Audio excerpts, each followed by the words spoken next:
Assalamualaikum warahmatullahi wabarakatuh. Nama saya Mordi Rahman. Prodi saya Perbankan Syariah. Saya semester 2 angkatan 2019. Dengan saya membuat video ini, saya ingin memenuhi tugas dari Bapak alias Chandra ME. Mata kuliah Sejarah Peradaban Islam. Materi saya tentang riwayat hidup Nabi Muhammad SAW. Di sini saya akan menyampaikan dari poin A, yaitu Arab sebelum Islam.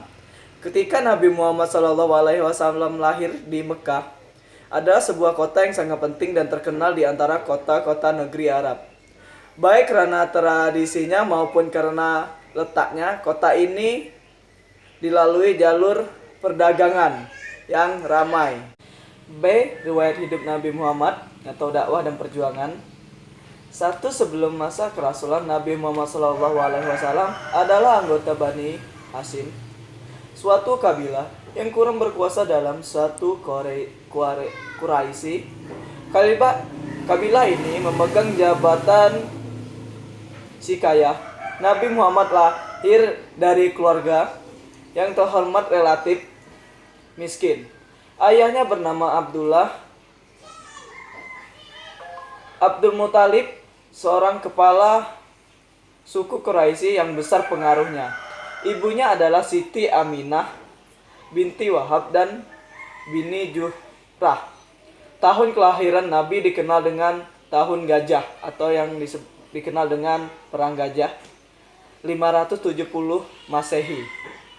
Dinamakan demikian karena pada tahun itu pasukan Abraha atau gubernur kerajaan Habsyi atau dikenal dengan Ethiopia dengan menggunakan gajah menyerbu Mekah untuk menghancurkan Ka'bah.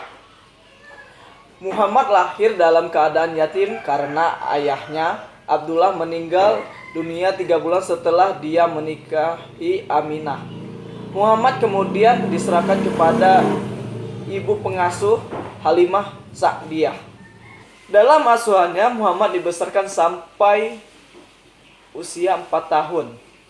Setelah itu kurang lebih 2 tahun dia berada di dalam asuhan ibu kandungnya. Ketika berusia 6 tahun dia menjadi yatim piatu. Seakan-akan Allah ingin melaksanakan sendiri pendidikan Muhammad, orang yang dipersiapkan untuk membawa risalahnya yang terakhir.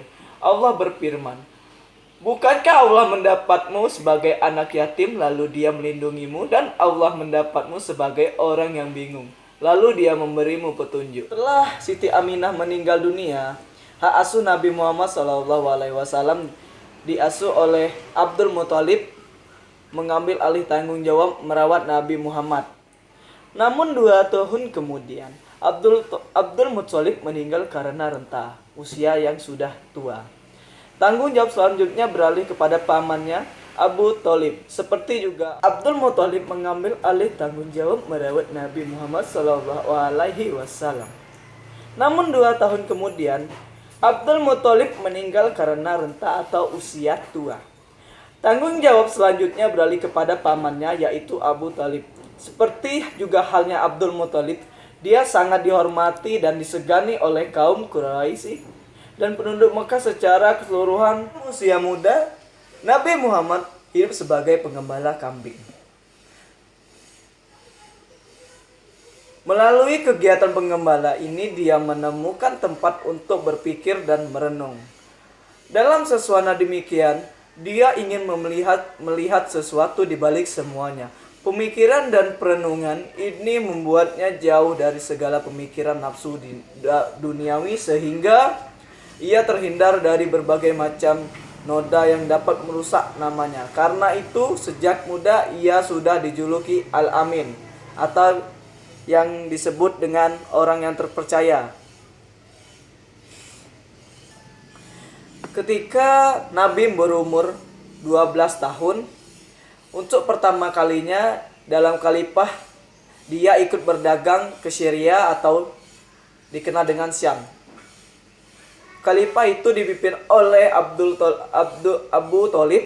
Dalam perjalanan ini di Busra, sebelah selatan Syria, Ia bertemu dengan pendeta Kristen bernama Bu Hurairah. Pendeta ini melihat tanda-tanda kenabian Nabi Muhammad SAW.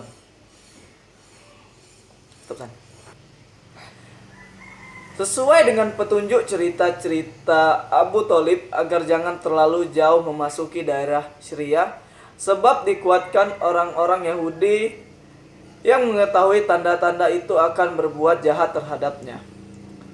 Pada usia ke-25, Nabi Muhammad berangkat ke Syria membawa barang dagangannya saudagar wanita kaya raya yang telah lama menjanda, yang bernama Khadijah.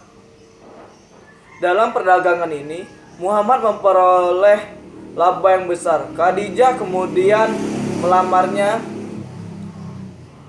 Lamaran itu diterima dan perkawinan segera dilaksanakan ketika Nabi Muhammad SAW berusia 25 tahun dan Khadijah 40 tahun. Perbedaan umur ini tidak membuat Nabi Muhammad SAW Khadijah adalah wanita pertama yang masuk Islam dan banyak membantu Nabi dalam perjuangannya menyebarkan Islam. Perkawinan bahagia dan saling mencintai itu dikaruniai 6 orang anak, 2 putra dan 4 putri, Qasim, Abdullah, Zainab, Ruqayyah, Ummu Kulsum dan Fatimah. Kedua putranya meninggal waktu kecil. Nabi Muhammad tidak kawin lagi sampai Khadijah meninggal ketika Nabi Muhammad berusia 50 tahun. Peristiwa yang memperlihatkan kebijakan Muhammad terjadi pada saat usianya 35 tahun. Waktu itu bangunan Ka'bah rusak berat.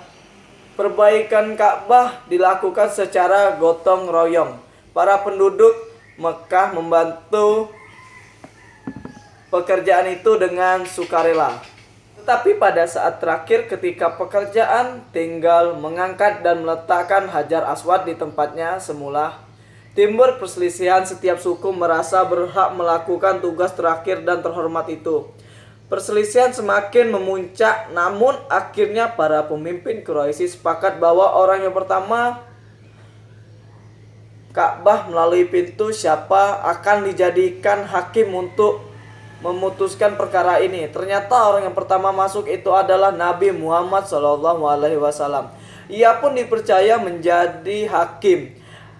Ia lantas membentangkan kain dan meletakkan Hajar Aswad di tengah-tengah, lalu meminta seluruh kepada suku memegang tepi kain itu dan memegangnya bersama-sama. Setelah sampai pada ketinggian tertentu, Muhammad kemudian meletakkan batu itu pada tempatnya semula. Dengan demikian perselisihan dapat diselesaikan dengan bijaksana dan semua kepala suku merasa puas dengan cara penyelesaian seperti itu. 2. Masa kerasulan menjelang usia 40 tahun. Selama 1 bulan dalam setiap tahun Muhammad mengasingkan diri ke Gua Hira untuk merenungi akan dengan ciptaannya. Istrinya Khadijah memberi dukungan penuh terhadap keinginannya tersebut. 2. Masa kerasulan menjelang usia 40 tahun. Selama 1 bulan dalam 1 tahun kemudian Nabi Muhammad SAW mengasingkan diri ke Gua Hira untuk merenungi alam dengan ciptaannya. Istri Khadijah memberi dukungan penuh terhadap keinginannya tersebut. Disediakan makanan untuk dibawa suaminya Muhammad SAW sebagai bekal ke Gua Hira itu. Pada tanggal 17 Ramadan tahun 611 Masehi, malaikat Jibril muncul di hadapannya menyampaikan wahyu Allah yang pertama. Bacalah dengan nama Tuhanmu yang telah menciptakan. Dia telah menciptakan manusia dari segumpal darah. Bacalah dan Tuhanmu itu maha mulia. Dia telah mengajar dengan kalam. Dia telah mengajar manusia yang tidak mereka ketahui. Surah Al-Alaq 1-5. Dengan turunnya wahyu pertama itu berarti Nabi Muhammad telah dipilih sebagai Tuhan, sebagai Nabi dalam wahyu pertama ini. Setelah wahyu pertama itu datang, Jibril tidak muncul lagi untuk beberapa lama. Sementara Nabi Muhammad menantikannya dan selalu datang ke Gua Hira. Dalam keadaan menanti itulah turun wahyu membawa perintahnya kepada wahyu yang berbunyi sebagai berikut. Hai orang yang berselimut, bangun dan ingatlah. Hendaklah engkau besarkan Tuhanmu dan bersihkanlah pakaianmu. Ikanlah perbuatan dosa, dan janganlah engkau memberi atau dengan maksud memperoleh dosa dan memperoleh atau balasan yang lebih banyak dan untuk atau memenuhi perintah Tuhanmu. Bersabarlah. Surah Al-Mudatsir ayat 1-7. Dengan turunnya wahyu pertama, mulailah Nabi Muhammad SAW berdakwah. Pertama-tama beliau melakukan secara diam-diam di lingkungan sendiri dan di kalangan rekan-rekannya. Karena itulah orang yang pertama kali menerima dakwahnya adalah keluarga dan sahabat dekatnya. Mula-mula istrinya sendiri, Khadijah. Kemudian saudara sepupunya, Ali bin Abi Thalib yang baru berumur 10 tahun. Kemudian Abu Bakar, sahabat karibnya sejak masa kanak-kanak. Lalu Zaid, bekas budak yang telah menjadi anak angkat. Ummu Aiman, pengasuh Nabi sejak ibunya Aminah masih hidup, juga termasuk orang yang pertama masuk Islam sebagai seorang pedagang yang berpengaruh. Abu Bakar hasil mengislamkan beberapa orang teman dekatnya seperti Utsman bin Affan, Jubair bin Awam, Abdurrahman bin Arub, Sa'ad bin Waqqas, dan Thaihah bin Ubadillah. Mereka dibawa Abu Bakar langsung kepada Nabi dan masuk Islam di hadapan Nabi sendiri. Dengan dakwah secara diam-diam ini, belasan orang telah memeluk agama Islam. Setelah beberapa lama dakwah tersebut dilaksanakan secara individual, turunlah perintah agar Nabi menjalankan dakwah secara terbuka-buka atau secara terang-menerang. Mula-mula ia mengundang dan merayu kerabat karibnya dari Bani Abdul Muthalib. Ia mengatakan kepada mereka, saya tidak melihat seorang pun di kalangan Arab yang dapat membawa sesuatu ke tengah-tengah mereka lebih baik dari apa yang saya bawa kepada kalian. Kubawakan kepadamu dunia dan akhirat yang terbaik. Tuhan memerintahkan saya mengajak kalian semua. Siapakah di antara kalian yang mau mendukung saya dalam hal ini? Mereka semua menolak mentah-mentah ajakan Nabi Muhammad SAW. Nabi mulai menyeru segenap lapisan masyarakat ke dalam Islam dengan terang-terangan, baik golongan bangsawan maupun hamba sahaya. Mula-mula ia merayu penduduk Mekah, kemudian penduduk negeri-negeri lain. Di samping itu, ia juga merayu orang-orang yang datang ke Mekah dari berbagai negeri untuk mengerjakan haji. Kegiatan dakwah dijalankannya tanpa mengenal lelah. Dengan usahanya yang gigih, hasil yang diharapkan mula terlihat. Jumlah pengikut Nabi yang tadinya hanya belasan orang makin hari makin bertambah. Mereka terutama terdiri dari kaum wanita, budak pekerja, dan orang-orang yang lemah, namun semangat mereka sungguh membaja. C. Pembentukan negara Madinah. Setelah tiba dan diterima penduduk Yathrib, Madinah, Nabi resmi menjadi pemimpin penduduk kota itu. Babak baru dalam sejarah Islam pun dimulai berbeda dengan periode Mekah. Pada periode Madinah, Islam merupakan kekuatan politik. Ajaran Islam berkenaan dengan kehidupan masyarakat banyak turun di Madinah. Nabi Muhammad mempunyai kedudukan bukan saja sebagai kepala agama, tetapi juga sebagai kepala negara. Dengan kata lain, dalam diri Nabi terkumpul dua kekuasaan, kekuasaan spiritual dan kekuasaan duniawi. Kedudukannya sebagai rasul secara otomatis merupakan kepala negara. Perang pertama yang sangat menentukan masa depan negara Islam ini adalah Perang Badar. Perang antara kaum muslimin dengan musyrik Quraisy.